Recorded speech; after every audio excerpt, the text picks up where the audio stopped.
수업 시작하겠습니다. 우리 지난 시간까지는 수권과 수자원에 대해서 배웠죠. 이번 시간부터는 해수의 특성에 대해서 배워볼 건데 이번 시간에는 해수의 깊이에 따른 수온 분포에 대해서 배워보도록 하겠습니다. 본격적인 수업을 시작하기 전에 우리 영상 하나 보고 시작할게요.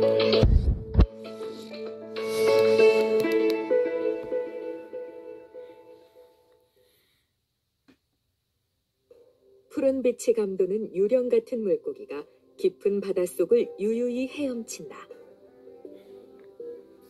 심해에서만 사는 키메라라고도 불리는 유령상어로 초점을 잃은 커다란 눈에 날카로운 치아는 없고 머리는 마치 바늘로 꿰매어 놓은 듯한 모습이다.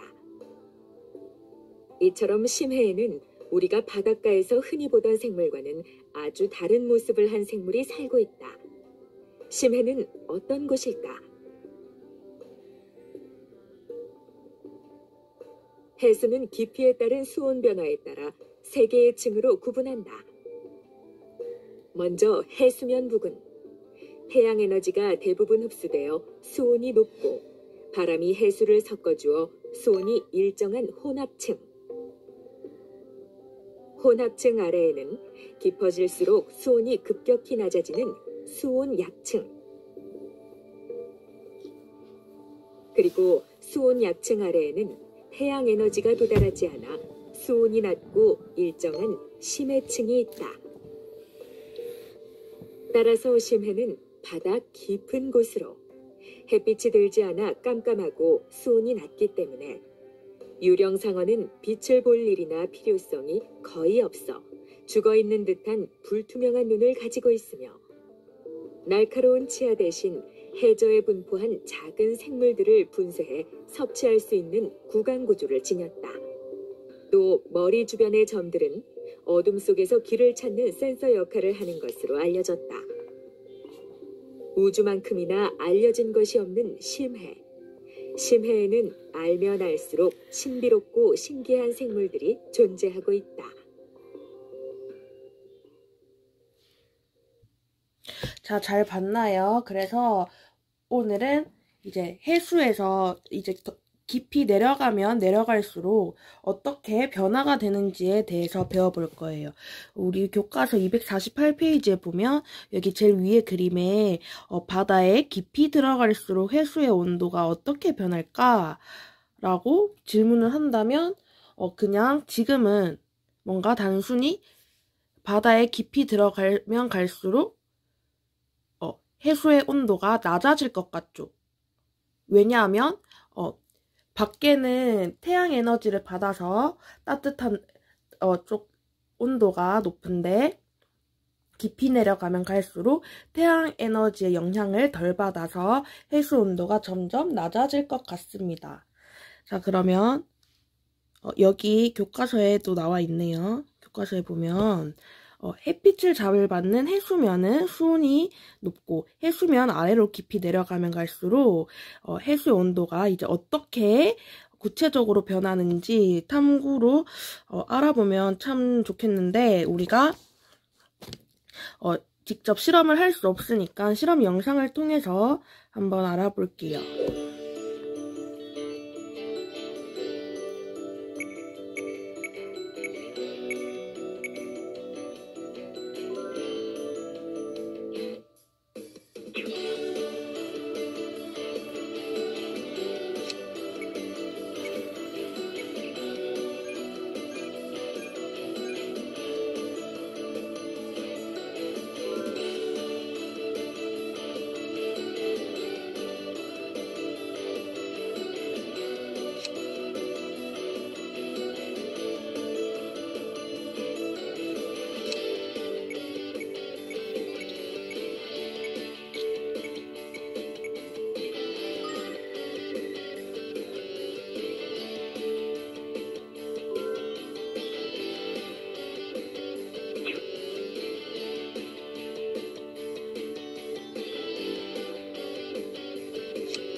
자, 잘 봤나요? 자, 우리가 해수의 깊이에 따른 수온 변화를 실험을 하고 싶은데 우리가 직접 물속에 바닷물에 깊이 들어갈 수 없잖아요. 그래서 이렇게 실험 장치를 만들어 줍니다. 그래서 먼저 가설을 깊이에 따라 수온이 어떻게 변할지 일단 예상을 해보면 뭔가 깊이가 내려가면 갈수록 수온은 낮아질 것 같죠?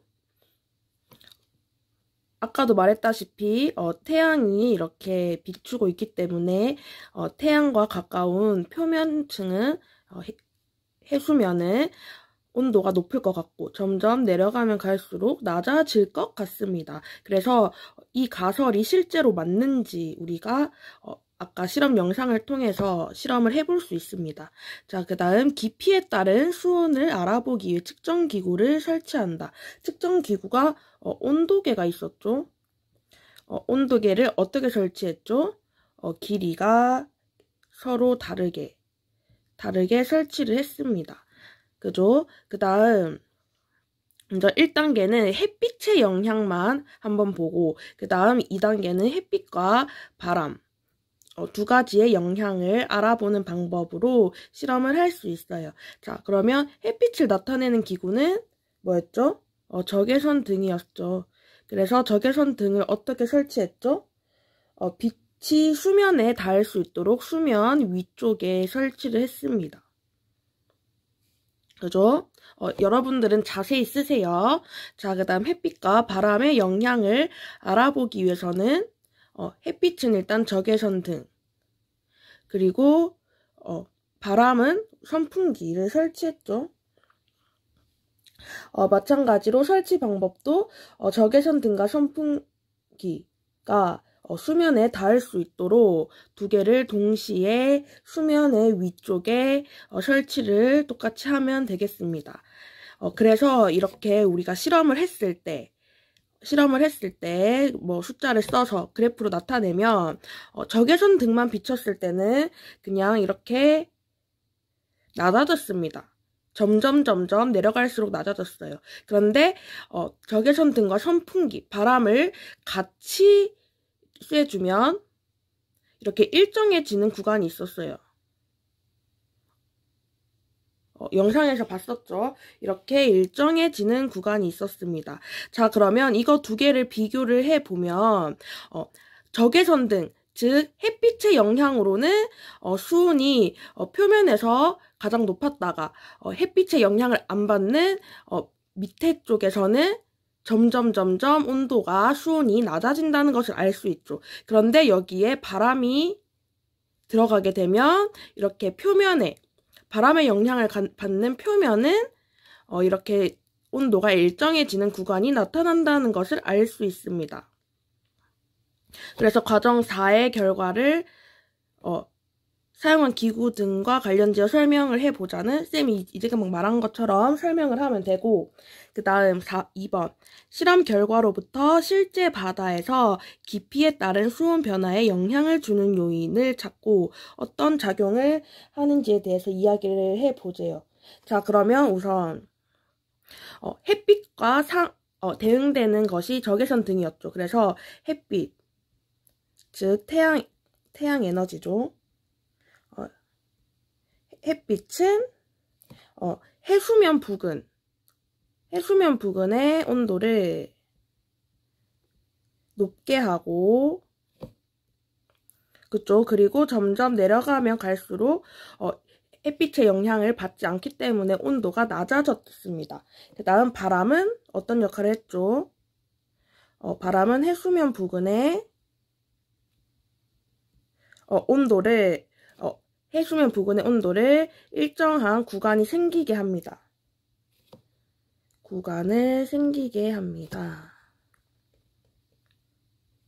생기게 한다. 이렇게 써주면 되겠죠. 이렇게 온도가 일정해지는 구간이 있었습니다. 부근에 온도가 일정한 구간을 생기게 합니다. 자, 페이지 250쪽으로 넘기세요. 자, 보면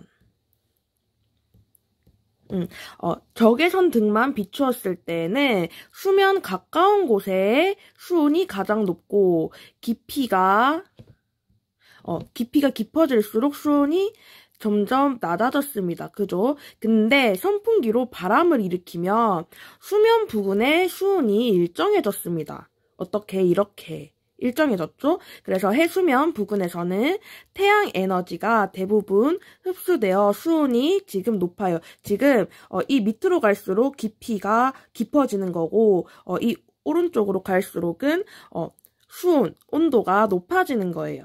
자, 그래서 해수면 부근에서는 태양 에너지가 대부분 흡수되어 해수면 부근에서는 태양 에너지가 대부분 흡수되어 수온이 높고 바람이 해수를 섞어주어 수온이 일정한 층이 나타납니다. 이 말이 무슨 말이냐면 원래는 햇빛만 있으면 이렇게 낮아져야 되는데 이렇게 일정한 구간이 생기는 이유가 바람 때문에 이렇게 섞어줘요. 표면을 이렇게 섞어줍니다. 그래서 이 밖의 온도와 이 깊은 곳의 온도가 일정한 구간이 생기는 거예요. 그래서 이 일정한 구간을 우리가 혼합층이라고 합니다. 혼합층. 그래서 혼합층. 자, 근데 혼합층 아래에는 수온이 급격히 변하는 수온 약층의 구간이 생겨요. 이 구간이 생기는 이유는 이 구간에서는 더 이상 바람의 영향을 받지 않는다는 뜻이겠죠? 그래서 수온 약층은 이렇게 수온이 급격하게 변하는 구간입니다. 그리고 수온 약층 아래에는 태양 에너지의 영향을 전혀 받지 않아서 수온이 낮은 채로 일정하게 유지되는 심해층이라는 구간이 있습니다. 심해층은 깊을심의 바다해입니다. 그래서 바다에서 가장 깊은 층이겠죠. 그래서 각각의 특징을 써봅시다. 그래서 혼합층은 바람의 영향을 받아서 수온이 일정한 구간이 나타나고 그리고 대부분의 태양 에너지가 흡수돼서 수온이 높은 구간이에요. 그러면 바람의 세기가 높아질수록 어떻게 될까요? 바람의 세기가 세질수록 잘 보이나? 혼합층의 두께가 두꺼워집니다. 바람의 세기가 세질수록 더 이렇게 막 다 잘 섞겠죠? 그러면 더 깊은 곳까지 더 잘 섞어주어서 혼합층의 두께가 그냥 바람의 세기가 약할 때는 이런 식으로 됐다면 바람의 세기가 강해지면 이렇게 혼합층의 두께가 이렇게 두꺼워질 수 있겠죠? 이해됐나요? 자, 그러면 우리가 지구를 그려서 한번 볼까요? 지구를 이렇게 그렸어요. 그러면 여기가 적도지방이죠. 적도지방. 그리고 우리나라가 중위도지방. 그리고 위에가 그래서 밑에 쪽이 저위도고 그리고 우리가 중위도. 그리고 극지방 쪽이 고위도죠. 그죠? 그러면 바람의 세기는 저위도와 중위도를 비교하면 어디가 더 셀까요? 중위도가 더 바람이 세죠. 그 적도지방을 생각해보세요. 열대지방을 생각해보면 바람이 많이 안 불죠. 바람이 많이 안 불어서 더 덥고 그렇죠. 근데 그 반면에 중위도, 우리나라를 생각하면 우리나라는 바람이 많이 부는 지역이죠. 그래서 저희도보다는 중위도 쪽에서 혼합층의 두께가 더 두꺼워질 겁니다. 이해됐나요? 그 다음에 수온약층의 특징도 이거 너무 수온약층의 특징도 한번 써봅시다. 수온약층은 수온이 깊어질수록 깊이가 깊어질수록 수온이 점점 내려가는 구간입니다. 그리고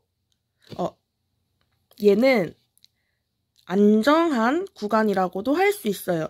왜냐 하면 자, 지금 수온약층은 지금 구간이 이렇게 되어 있는 구간이죠. 그러면 위쪽은 물이 따뜻, 비교적 따뜻하고 아래쪽은 물이 찬 물일 거예요. 물이 찹니다. 근데 우리가 밀도를 비교를 해보면 우리가 공기도 마찬가지예요.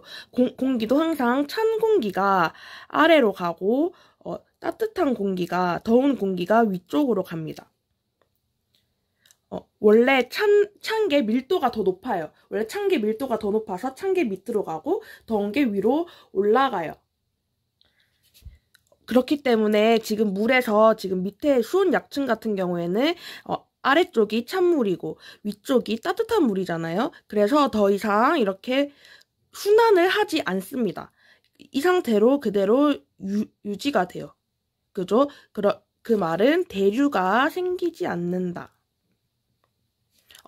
흐르지, 이렇게 위에서 밑으로 내려가고 위에서 위로 올라가고 이런 현상이 전혀 없다는 뜻이에요. 그래서 안정한 구간이고, 그래서 혼합층과 심해층 사이에 물질과 에너지 교환을 차단하는 층이라고 생각을 해주면 됩니다. 자, 이해됐나요? 자, 수온 약층 같은 경우에는 깊이가 깊어질수록 수온이 낮아지고, 그리고 애초에 얘가 찬 물이 아래쪽이고 따뜻한 물이 위쪽이어서 밀도가 높은 찬물이 그대로 아래쪽에 남아서 위에 물이 아래로 내려가고 아래 물이 위로 올라가는 그러한 대류 현상이 일어나지 않습니다. 그래서 안정한 층이라고 할 수 있고, 이렇게 순환하지 않다 보니까 혼합층과 심해층에서 물질과 에너지 교환을 서로 차단할 수 있습니다. 이해됐죠? 자, 그 다음 심해층은 태양 에너지의 영향을 전혀 받지 않아요. 그래서 영향 자체를 받지 않기 때문에 수온의 변화가 전혀 없는 구간입니다. 이해됐나요? 그래서 우리가 이 그래프를 보고 잘 해석을 할 수 있어야 됩니다. 자, 그러면 우리 스스로 확인하기 문제를 같이 풀어볼게요. 그리고 이 구간의 이름도 잘 기억해 주세요. 제일 위에 해수면 쪽에 온도 구간이, 온도의 변화가 나타나지 않는 게 혼합층. 온도의 변화가 가장 급격한 층이 수온 약층, 그리고 가장 밑에 온도 변화가 없이 온도가 낮은 층이 심해층. 처음 들어보는 용어지만 잘 외워두도록 합시다. 자, 스스로 확인하기 1번. 혼합층을 형성하는데 영향을 주는 요인은 태양 에너지와 무엇입니까? 바람이죠. 바람 때문에 일정한 구간이 생기죠. 자, 해수의 깊이에 따른 수온 변화에 따라 혼합층, 그리고 수온 약층, 그리고 심해층 이렇게 구분합니다. 그 다음 바람이 강하게 불수록 혼합층의 두께는 어떻게 달라질지 설명해보자. 아까 말했죠? 바람의 세기가 세질수록 혼합층의 두께는 더 두꺼워지겠죠. 그래서 이거를 좀 자세히 써보면 바람이 강하게 불수록 해수가 더 잘 섞이죠. 해수가 더 잘 섞여서 수온이 일정한 혼합층의 두께는 쌤 글씨가 너무 두꺼워서 잘 안 써지네. 두께는 더욱 두껍게 발달한다. 이렇게 써주면 되겠죠. 자, 오른쪽 문제. 바다 깊은 곳으로 들어가면 해수의 수온이 어떻게 된다? 낮아진다. 이렇게 써주면 되겠습니다. 자, 오늘 수업은 여기까지 할게요. 자, 오늘 배운 내용이 좀 어려운 용어들이 많이 나왔으니까 한 번씩 더 보고 책을 덮도록 하세요. 모두 수고 많으셨습니다.